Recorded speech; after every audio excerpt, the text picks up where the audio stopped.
Hi, everybody. My name's Lisa Keslar from Keslar Insurance, and I am here again today on behalf of Cheers for Charity New Hampshire. And I am here with my dear friend, JoAnn Burchuk. Hey, JoAnn.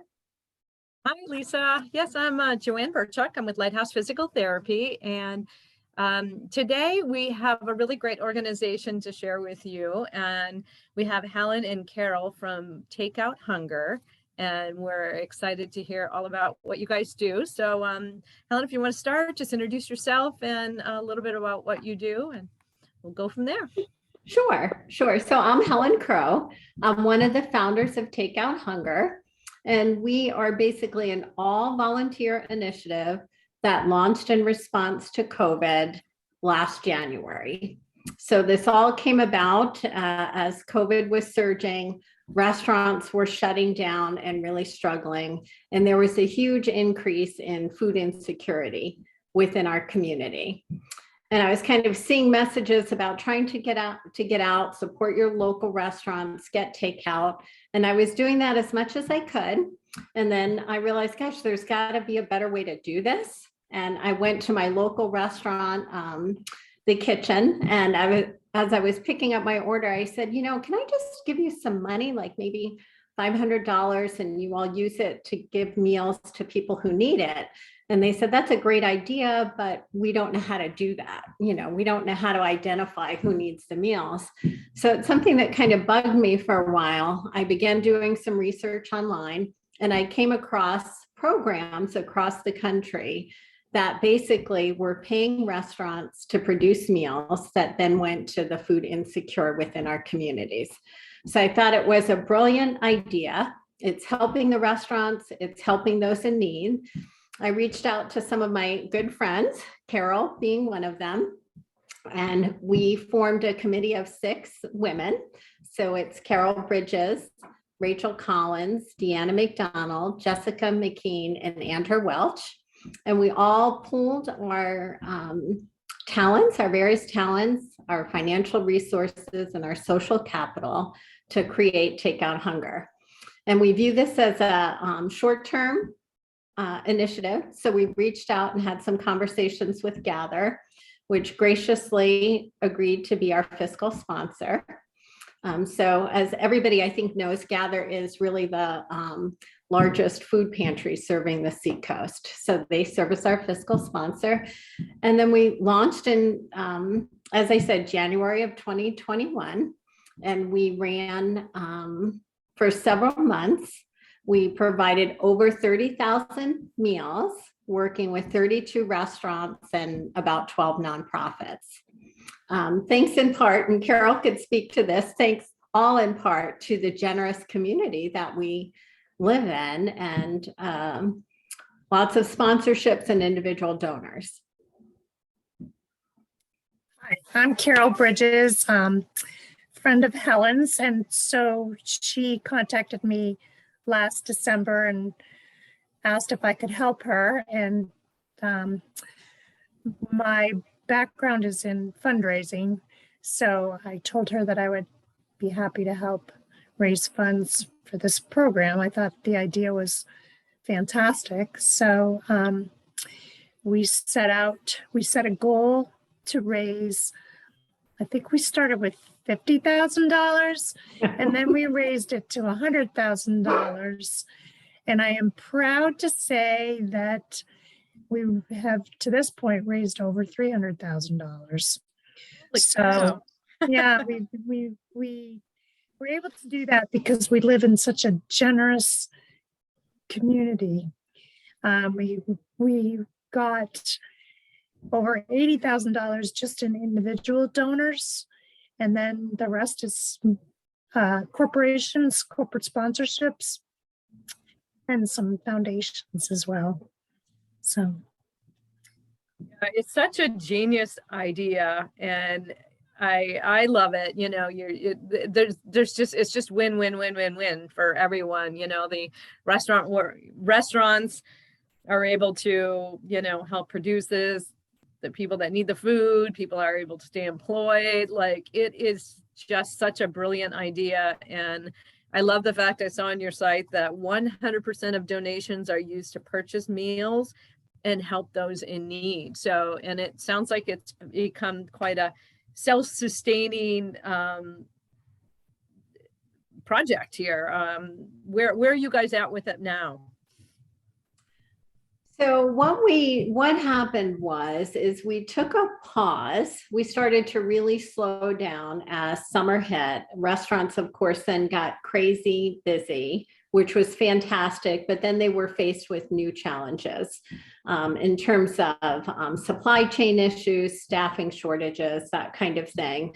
And usually you see a little bit decline in need among people in the summer months. So we slowed down and then took a pause towards the end of the summer and tried to really evaluate, does this model make sense on an ongoing basis? We really see us as kind of like a response when needed. So we decided to relaunch this January because of the surge in Omicron at the time. And also, I think the winter months, particularly January, February, and March, are often the most difficult for a lot of families living on the edge. You're faced with heating costs. Right now there's inflation. So we thought it was a good time for us to relaunch. And we plan to go operate until the end of March and then take a pause again and then see what comes next. What are you looking for? Are you looking for anything from people at this point, or and do you maybe see you might be reopening again, or are you just evaluating as it goes along? We are considering evaluating again and perhaps changing our model a little bit. So the way that we work now is that we're kind of like the central house, I guess. We do all the administration. So Carol does all the fundraising, and I do kind of onboarding of restaurants and nonprofits. And then we work to pair each restaurant with a nonprofit, hopefully within the same community, so that it makes the logistics a lot easier. We are currently in 6 different towns operating. So we are reevaluating, is there a way that this could be done without us kind of managing that, so to speak, and let it grow more organically? So we are considering trying to reach out to our nonprofit partners and anyone who's interested to help them develop these ideas on their own, to implement this model on their own with our support in terms of giving them the tools they might need to do that, and perhaps help them with fundraising to get started. So that's something that we're still kind of thinking about, I guess. Carol, do you want to add to that? I think a lot of it depends on the pandemic. If God forbid we get another surge of some other variant and we all have to kind of go back into hiding and it has the same impact, then I think we would be happy to come back out and continue along. And I think we would find similar support from the community as well. But if we've got this in our rearview mirror, the nonprofits are really like the program, and I think they would like to see it continue. So that's where Helen and I have talked about helping individual nonprofits develop their own programs as opposed to one big program that encompasses all of the nonprofits. And can I just add, I think the other piece that's really important is that, obviously we have been wanting to support restaurants financially. So some, depending on the number of meals they're producing, get more support than others. But the response from the restaurants have been really heartwarming because they are also incredibly happy to be able to give back to their community. And it kind of makes sense when we have such a large number of people facing food insecurity. We have chefs who they know food, they know how to feed people. That's their passion. Unfortunately, I think a lot of times from what I'm hearing from them is that they're really overwhelmed in their day-to-day job. They have very tight profit margins and they're very busy. So I think they don't always have the time to think through how they can help the community. And one of the things, some of the feedback that we got from them was how great it was to have kind of something handed to them and saying, look, can you do this? How many meals can you make? We'll partner you with somebody close. And most of the, well, in fact, all of the restaurants from a survey we did last year, they all wanted to continue. So I think it's just figuring out, you know, is there ways that we can tweak the model to move forward in the future and or have it available if there's another surge?